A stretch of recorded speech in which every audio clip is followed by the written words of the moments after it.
Welcome to Mr. English Cafe. Imagine it's Friday night. You're sitting on your couch, scrolling through your phone. You see photos of people laughing at a dinner party or a group of friends hiking together. Suddenly, you feel a small ache in your chest. You realize you haven't had a deep, meaningful conversation with someone who isn't a coworker or a family member in months. You have contacts, but do you have friends? Let me ask you, if you had a bad day today and just needed to cry or vent, who is the first person you would call? And would they actually pick up? Today, we are talking about why that question is so hard to answer as an adult. Hello, everyone. Welcome back to the show. I'm your host, Joe. I am so glad you are here with me today. Whether you are driving to work, doing the dishes, or taking a walk, thank you for letting me spend this time with you. Today's topic is very close to my heart, the psychology of friendship. We're going to look at why making friends feels so much harder once we grow up and how we can fix that. If you find this episode helpful, please remember to hit the like button, subscribe, or follow the podcast. It really helps our community grow. Now, let's dive in. Why was it so easy when we were 10 years old? Back then, you could walk up to someone at a park, ask, "Do you like dinosaurs?" And if they said yes, you were best friends for life. But then we hit 30, our lives get full. We have jobs, maybe partners, kids, or aging parents. Our social energy becomes a limited resource. In psychology, there is a concept called proximity. In school, you saw the same people every day at the same lockers. Friendship happened by accident. As adults, we lack that. We work from home or we go to the office, do our work, and leave. We aren't forced to be together anymore. Another reason is that as adults, we are more protective of our hearts. We've been hurt before. We don't want to seem desperate. I remember a listener told me they wanted to ask a neighbor for coffee, but they thought, no, they probably think I'm weird. We stop ourselves before we even try. This is the secret sauce of friendship. To make a real connection, you have to be a little bit messy. If you only show people your perfect Instagram life, they can't connect with you. People don't bond over your successes, they bond over your struggles.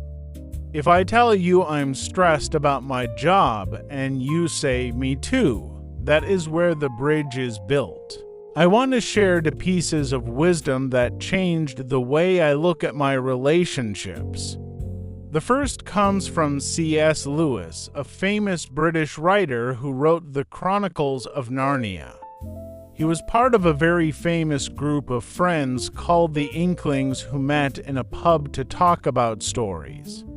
Lewis believed that friendship is the least natural of loves because we don't need it to survive, we need it to live, he wrote. Friendship is born at that moment when one person says to another, "What? You too? I thought I was the only one." Think about that. Friendship isn't about being identical. It's about the relief of being understood. When you share a secret or a fear and someone else says "me too," the loneliness disappears. It's the moment you realize you aren't an alien in this world. The second bit of wisdom is from the book The Little Prince by Antoine de Saint-Exupéry. It's a beautiful story about a pilot who meets a young prince from another planet. There is a famous scene where the prince meets a fox. The fox explains what it means to tame someone, which basically means to create a bond. The fox says, "It is the time you have wasted for your rose that makes your rose so important. In the story, the prince has a rose he loves, but he sees a garden with thousands of roses and feels sad because his rose looks just like the others. But the fox teaches him that his rose is unique because he cared for it. We often think wasting time is a bad thing. But in friendship, wasting time just sitting together, talking about nothing, being bored together is actually how you build value. You can't fast forward a deep connection.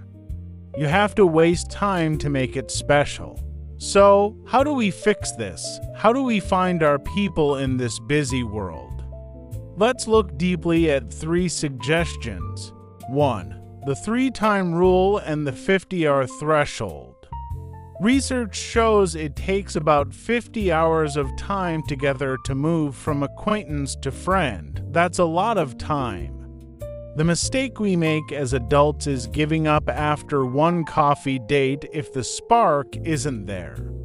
Friendship isn't always instant magic. Commit to seeing someone 3 times before you decide if the friendship works. The first time is awkward, the second time is comfortable, and the third time is where the real talk starts. 2. Be the active initiator. Stop waiting for the invite. Everyone is waiting to be invited. We all sit at home hoping someone remembers us. This requires intentionality. Be the person who sends the text, "I saw this and thought of you. Want to catch up?"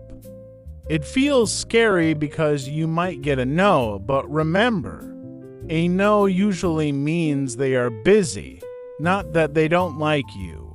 3. Show your cracks authentic vulnerability. Next time someone asks, "How are you?" don't just say, "I'm fine." Say, "I'm a bit tired today. Honestly, I didn't sleep well." This is a bid for connection. When you show a small crack in your armor, it gives the other person permission to take their armor off, too. You don't have to share your deepest trauma immediately, but stop pretending to be a perfect robot. Perfection is lonely. To wrap things up today, I want you to remember this. Loneliness is not a sign that there is something wrong with you. It is just a signal like hunger. When you feel hungry, you eat. When you feel lonely, it's your heart's way of saying it's time to reach out. Adult friendship is not about having 50 friends. It's about having 1 or 2 people who truly see you. Like the prince and his rose, it takes effort and wasted time, but I promise you, it is the most beautiful part of being human. Thank you so much for listening to the psychology of friendship. Before you go, I want to leave you with a deep question to think about today. What is one part of your true self that you are hiding because you are afraid people won't like it? Maybe that is exactly the part that will help you find your next best friend. If you enjoyed this episode, please subscribe and share it with one person you've been meaning to text. Your support keeps this show going. Until next time, be kind to yourself and be brave enough to reach out. I'm Joe, and I'll talk to you soon. Thanks for joining us. In this podcast, you've learned the following. Let's read aloud. Vent. Thank you for listening to me tonight. I just really needed to vent about my terrible boss. He completely lost his temper and vented his anger on his innocent younger brother. If you keep your stress locked inside without venting, it can harm your mental health. Vulnerability, sharing your fears with a close friend, is a powerful act of vulnerability. The cybersecurity team discovered a dangerous vulnerability in the banking software. To build a true connection with others, we must first accept our own vulnerability. Tame. It took the experienced trainer several months to tame the wild young horse. She practiced mindfulness and deep breathing to help tame her severe anxiety. The party was actually quite tame compared to the wild celebrations they had last year. Acquaintance, he has hundreds of Facebook friends, but most of them are just casual acquaintances. We exchanged business cards at the conference, so she is more of an acquaintance than a friend. It takes time and shared experiences to turn a business acquaintance into a true friend. Authentic, this Japanese restaurant is famous for serving authentic Tokyo-style ramen. People love her content because she always maintains an authentic and honest voice on social media. It is difficult to build authentic relationships if you always hide behind a fake persona. Feel free to read it aloud. If you have any questions or suggestions, please leave a comment below.